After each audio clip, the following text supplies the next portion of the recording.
السلام عليكم. هكلمك ازاي تقدر تستخدم شاشة الكمبيوتر الموجودة عندك انها تبقى تلفزيون. لو انت عندك في البيت تلفزيون متكسر او باظ او حصل فيه مشكلة وعندك شاشة كمبيوتر، تقدر تستخدم شاشة الكمبيوتر دي انها تبقى تلفزيون. ممكن تبقى في محل او ورشة او صيدلية او اي مكان تاني موجود فيه كمبيوتر بتاع الشغل، تستخدم شاشة الكمبيوتر اللي موجودة انك تحولها تلفزيون. او ممكن يكون موجود في المكان عندك شاشة كمبيوتر بتستخدمها للكاميرات، نفس الشاشة دي انت تقدر تستخدمها انها تبقى تلفزيون. خليني اقول لك ان اغلب شاشات الكمبيوتر اللي بتبقى موجودة ما بيبقاش فيها مخرج اتش دي، وانك علشان تخلي الريسيفر ال اتش دي يعرض على شاشة الكمبيوتر بتحتاج انك تجيب الوصلة دي. الوصلة دي بتبقى اتش دي ام اي تو فيجا. علشان توصل الوصلة دي بتحتاج انك تجيب كابل الفيجا اللي طالع من الشاشة وتوصله بالناحية اللي موجود فيها مدخل الفيجا اللي موجود في الوصلة، والناحية التانية اللي هي اتش دي بتوصلها في مدخل ال اتش دي اللي موجود عندك في الريسيفر.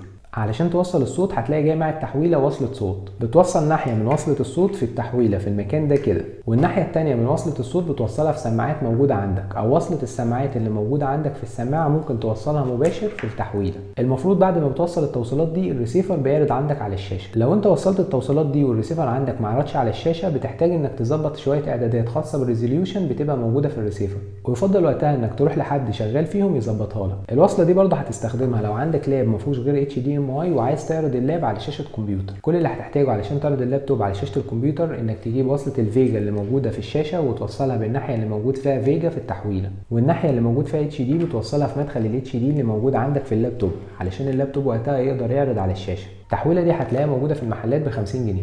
عيوب التحويله دي انك لما بتركبها وتحركها كتير بتبوظ، بمعنى انك ركبها وسيبها وما تفضلش تحرك فيها كل شويه. التحويله دي بيبقى موجود منها استيراد بتعيش اكتر، لكن المشكله انك مش هتلاقيها متوفره كتير.